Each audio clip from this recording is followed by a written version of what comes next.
It's a story, certainly the war on terror has touched everybody around the world, and especially the families of 9/11 and first responders and military and intelligence professionals. And I think it was a real honor to tell the story of that long, dark decade between 9/11 and May 1st, 2011. That is tricky, because you've got masses of information, and of course, 10 years is a very long time, and you're compressing it into 2.5 hours.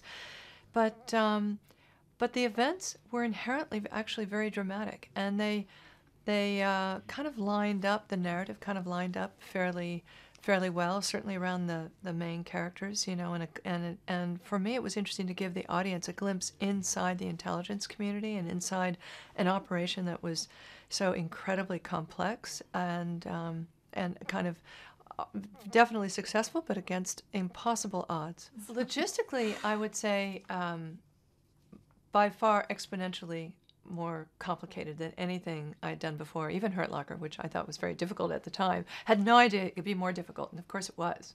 but it's just really just because of all the moving parts. It's had over 120 speaking parts, and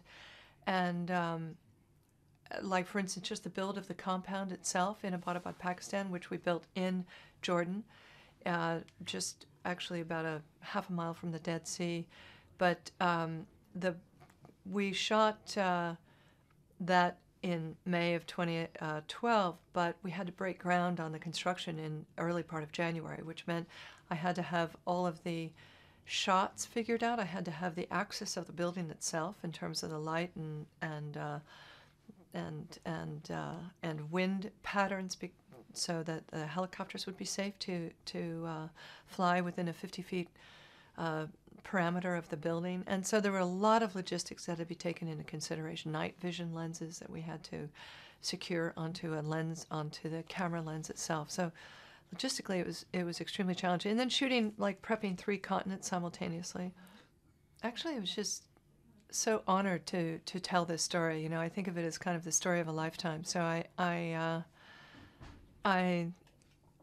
was very excited. I was very proud.